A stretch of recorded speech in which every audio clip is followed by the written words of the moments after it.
because it speaks about our inherent dignity, the very essence of what it is to be human, of equal and inalienable rights, based on a foundation of freedom, justice, and peace in the world. Yet as we meet here today, that can feel like a distant hope.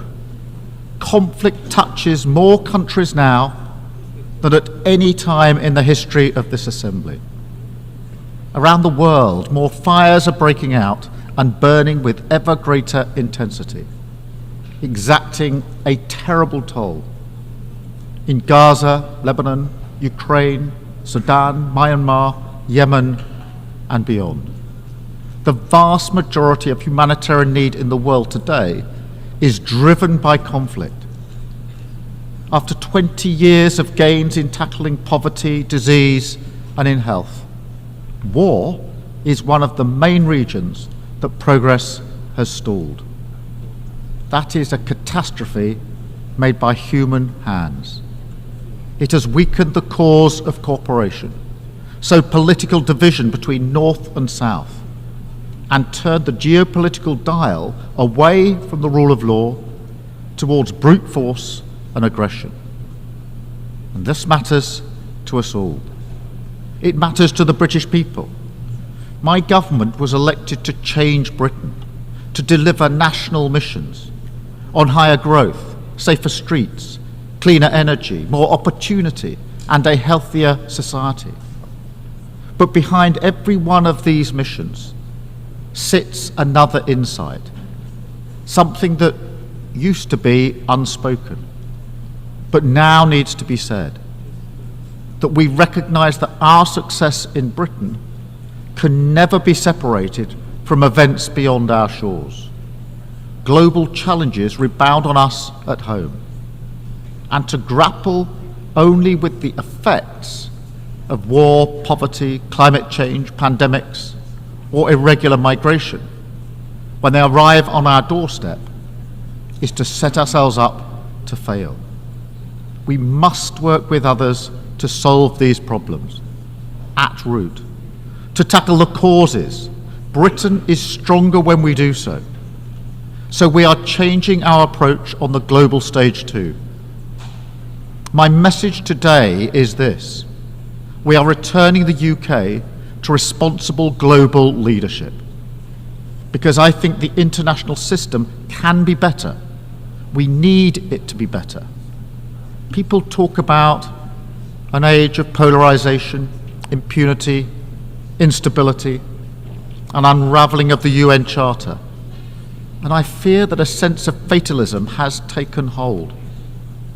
But our task is to say, no, we won't accept this slide into greater and greater conflict, instability, and injustice. Instead, we will do all we can to change it. This is the moment to reassert fundamental principles and our willingness to defend them, to recommit to the UN, to internationalism, to the rule of law, to work together for peace, progress, and equality. Because it is right, yes, absolutely, but also because it is plainly in our self-interest. So we are ready to step up in a spirit of respect and equal partnership. I don't claim that solving these problems is easy, but there are positive, practical things that we can do together. This starts with addressing the rising tide of conflict and preventing a regional war in the Middle East. I call on Israel and Hezbollah: stop the violence, step back from the brink. We need to see an immediate ceasefire to provide space for a diplomatic settlement. And we are working with all partners to that end, because further escalation serves no one. It offers nothing but more suffering for innocent people on all sides, and the prospect of a wider war that no one can control, and with consequences that none of us can foresee. This is intimately linked with the situation in Gaza, where again we need to see an immediate ceasefire. It shames us all that the suffering in Gaza continues to grow. The answer is diplomacy, the release of all the hostages and the unfettered flow of aid to those in need. That is the only way to break this devastating cycle of violence and begin the journey towards a political solution for the long term, which delivers the long-promised Palestinian state alongside a safe and secure Israel. We must also work together for peace in Sudan and a proper response to the worst humanitarian crisis in the world today. We need to see greater action to deliver aid and to deliver peace.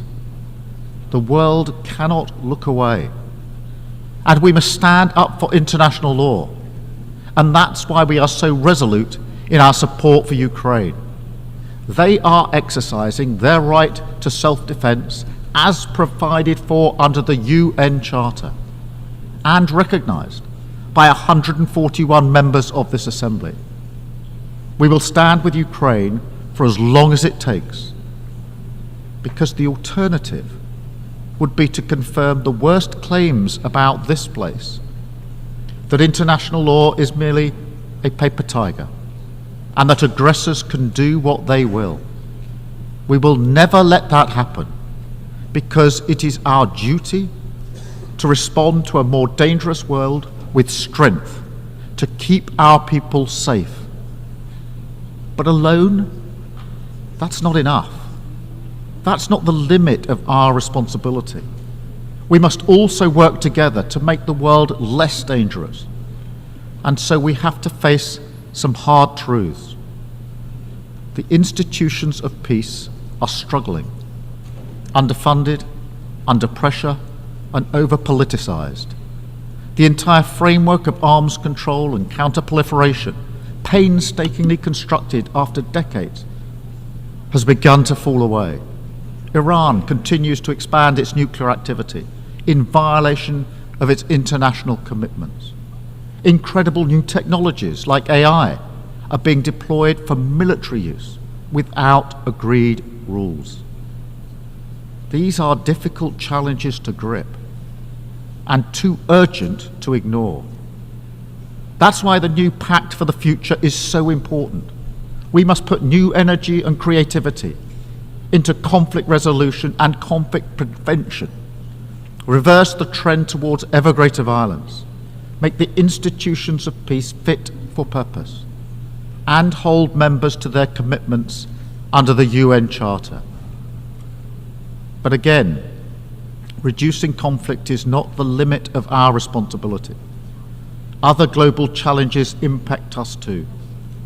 So we must work to get the SDGs back on track. So, Mr. President, under my leadership, the UK will lead again, tackling climate change at home and internationally, and restoring our commitment to international development. Like many of you, in a few weeks' time, I will be travelling to Samoa for the Commonwealth Heads of Government meeting, where a generation of children are having to contemplate fleeing their island of their birth for good. The threat of climate change is existential, and it's happening in the here and now. So we have to reset Britain's approach. We have lifted the de facto ban on onshore wind in England, ended new oil and gas licenses, and created Great British Energy as we become the first major economy to transition to clean power by 2030. And I'm pleased to tell you that, yes, we will meet our net zero target, backed up with an ambitious NDC at COP29, consistent with limiting warming to 1.5 degrees. And we'll support others to do the same. I know that finance is at the heart of this, so the UK will continue to be a leading contributor to international climate finance that includes supporting nature and forests, because this is vital for biodiversity and reducing emissions. And it includes funding for climate adaptation, because those who did not cause this crisis should not be left to cope with the consequences. And the UK will also continue to be a leading contributor to development, committed to returning to 0.7% when fiscal circumstances allow. But let's be frank, public finance will never fully meet the needs, so we must use it as a multiplier to unlock much greater levels of private investment, and we have already started this work.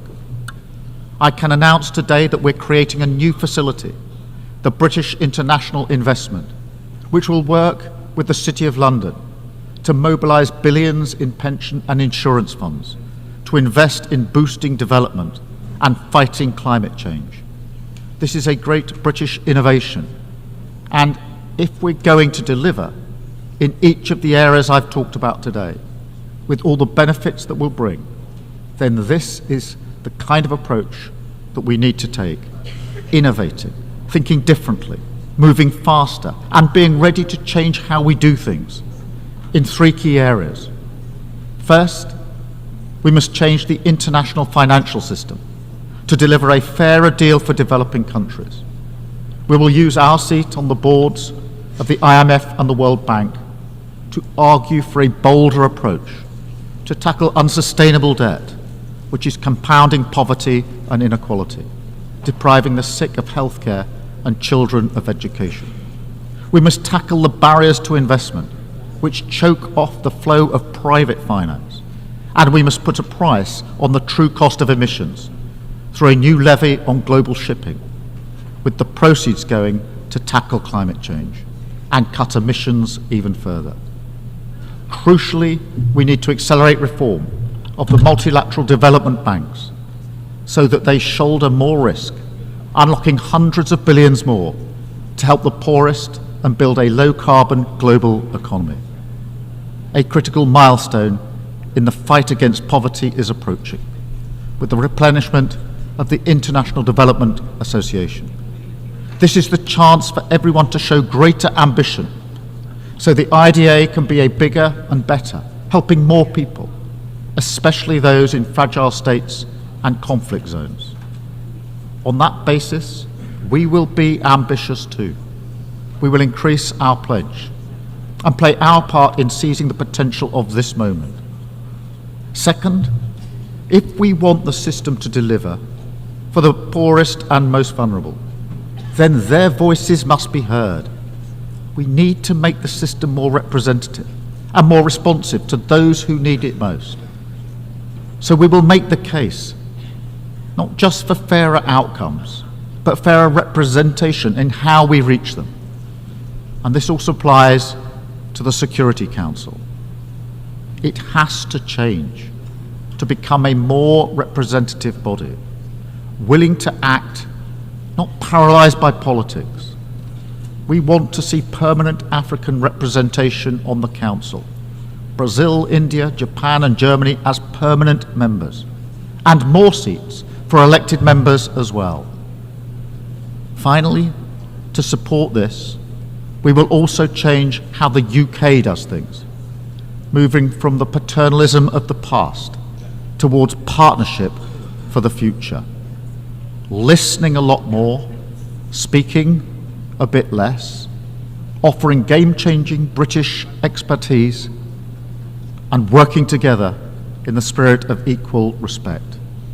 Joining the Paris Pact for People and Planet, pursuing a new global clean power allowance, standing for the new term on the Human Rights Council, and joining forces to tackle the toughest challenges, like antimicrobial resistance, preparedness for the next pandemic, and outbreaks of deadly diseases like Mpox. We are ready to work with all UN members because the scale of the challenges we face demands it, and our prosperity and security depends on it. I say it again, all this matters to Britain. Mr. President, by tackling conflict, making progress in the fight against climate change and poverty, and reforming the international system so that it's fit for the 21st century, we can realise the hope and the promise that shine through the founding documents of this organisation. Together, in all our interests, we can change direction from the dangerous, destructive path we find ourselves on